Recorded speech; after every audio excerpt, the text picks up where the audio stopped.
If you're new to selling on TPT, then this video is for you because I'm going to be sharing some secret hacks for growing your TPT store without having to do a lot of extra work. And even if you're not new, this can still absolutely be relevant for you. If you're still working towards growing on TPT and taking your business to the next level, this could be a benefit and a game changer for your store. Because after years of working with TPT sellers to help them grow their businesses, I found that a lot of times there are some really basic things that a lot of TPT sellers do wrong. So let's talk about what those things are and how you can avoid them. And if you've already fallen for them, how you can correct them to accelerate your growth in 2025. If you're new here, hi, I'm Lauren. I've been selling on TPT for almost 9 years. I'm in the top 1% of sellers, and I've been out earning my old teaching salary since 2019. And I've spent the last almost 4 years now helping TPT sellers grow their businesses and take their business to the next level. And if that's you, you're wanting to take your business to the next level, then stick around because we're diving into those secret hacks right now.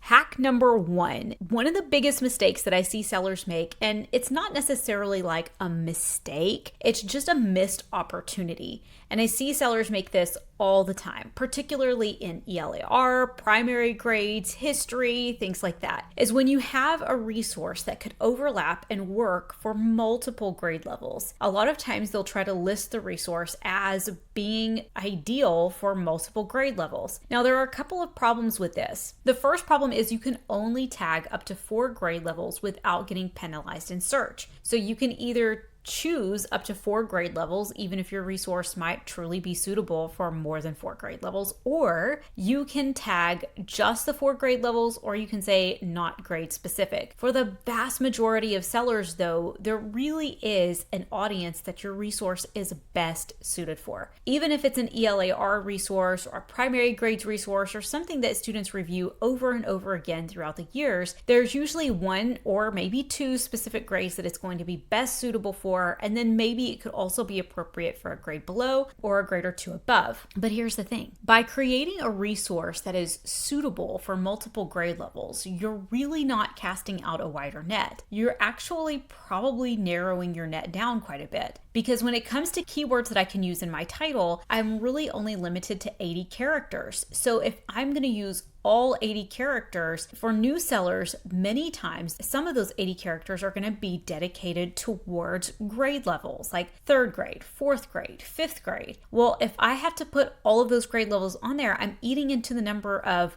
relevant keyword search terms that are actually relevant to the topic, the type of product that I have, and more that I could be using rather than all of those grade levels, which means I might be casting a really wide net. But in casting that really wide net, I might have a teacher that goes, well, if I'm teaching 3rd grade students, how can this resource really be tailored to a 3rd grade student and to a 6th grade student? In many cases, it can't be. And I know some of you are going to try to argue with me in your head, but just keep listening because I promise I've got an idea for you that's going to make you want to change your mind on this. Rather than trying to create a resource that casts a wide net and offers a lot to a variety of teachers, why not take that same resource, make small changes to the resource, and make one version that is truly best fitted for 3rd grade? Then make a second version that is best suitable for 4th grade. Maybe it's just slightly more rigorous. 5th grade and 6th grade. Increase the reading level, increase the difficulty a little bit, but create a resource that could truly be tailored to each one of those grades. Now, I'm not talking about a major overhaul of the resource. I'm talking about small tweaks and changes to differentiate each grade just a little bit.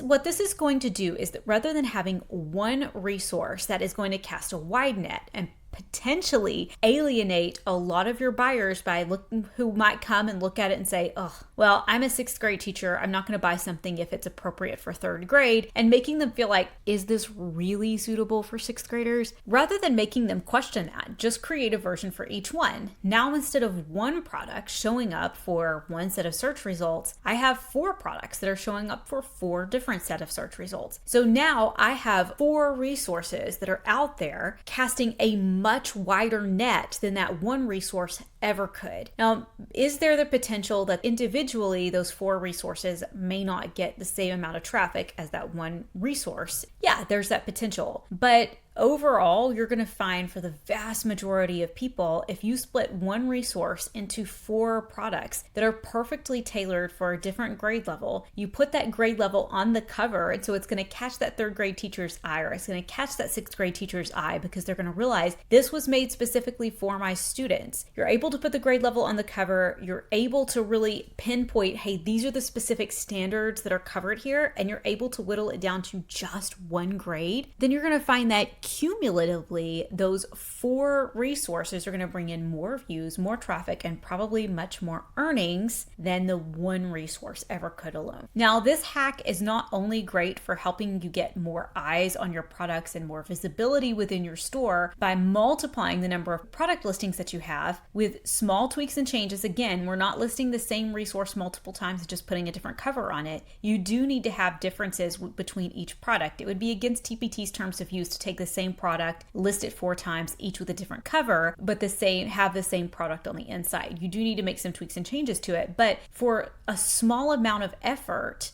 you're really increasing the potential return on your investment. And this is a really simple way to do that. Let's talk about secret hack number 2. Now, this one's a little less common, but still really powerful if it applies to you. A lot of times I'll see TPT sellers group a bunch of items together. So a really good example of this might be to have a set of like 10 different St. Patrick's Day worksheets or St. Patrick's Day activities, and they'll group them all together and sell them as a bundle, which is really great as a bundle. But what I would encourage you to do if you have a really big bundle of resources or even a unit. In fact, there's a seller in RTA who's really incredible. She's been with us for a very long time. And when she first started in RTA, one of the things that I told her was to unbundle her units. She had geometry units, and I told her unbundle all of those, list the notes separately, list the tests separately, list your reviews separately, list everything separately. And her income skyrocketed because there's so many more opportunities for customers to buy into her products. When I have a bundle of resources, that bundle of resources is naturally going to be a little bit more higher priced because it has more in it. But if I take some of those resources and I unbundle them and I create separate listings for each individual product, now we're talking about things that could stand alone. So for example, if I have a set of 10 different coloring sheets on rhythm, well, I might want to separate those and list each coloring sheet individually. So I have 10 different listings for those 10 different coloring sheets. Then I can bundle them together at a much lower price. Now, what this does is it makes my bundle look a whole lot more valuable, because if each one of those coloring activities individually is $1 and I have 10 of them, I bundle them all together and it's worth $10, but I'm selling it for $5. Originally, I was going to sell it for $5 anyway, but now it looks like, and the buyer can see very clearly, they're getting $10 worth of product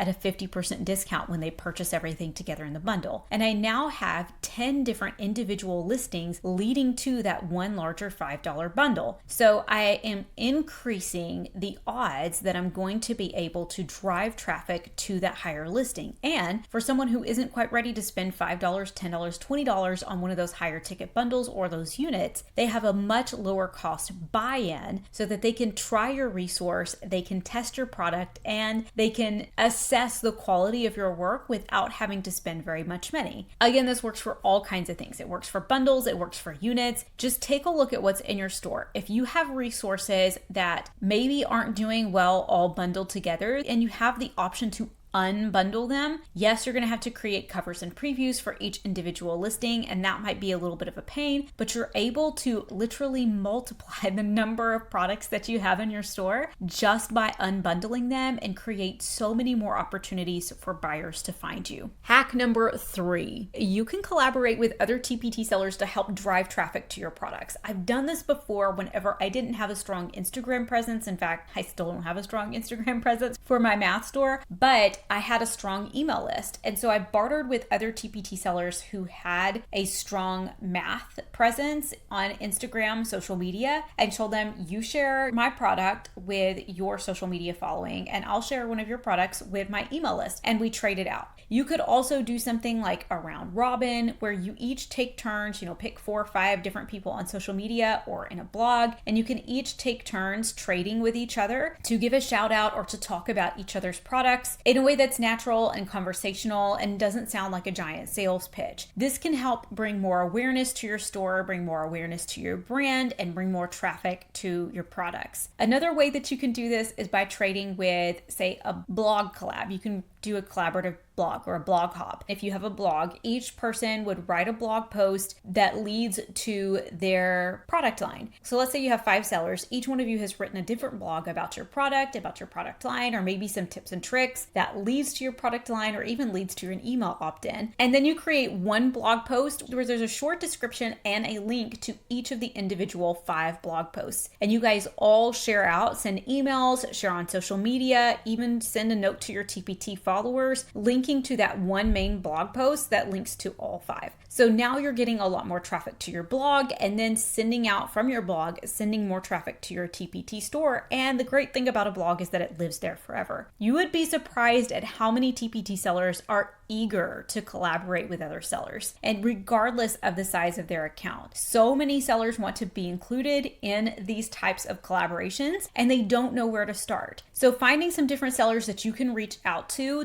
collaborate with, this can really help increase traffic to your own TPT store and cost you literally nothing. You might also be able to find a way to barter with a teacher influencer who may not even be a TPT seller, and you might even be able to ask them to advertise your products in exchange for sending them free products in your store or something like that. Now, again, the terms of this is probably going to depend on what size audience they have and how active and engaged that audience is, and you might not be able to barter something that doesn't cost you anything in return, but sometimes it might be worth a shot. You just never know. If you have a secret hack for getting more views on your TPT products or for working smarter, not harder, then make sure and drop it down in the comments below so that other sellers can learn from you and so you can learn from other sellers. Thanks so much for being here. Make sure, if you have not clicked that subscribe button, to subscribe. The vast majority of people who watch my videos are not subscribed to my channel, and if that's you, make sure you hit that subscribe button so that you don't miss the weekly content that I put out to help you grow your TPT business. Thanks so much for being here. I'm going to see you right back here in the next video.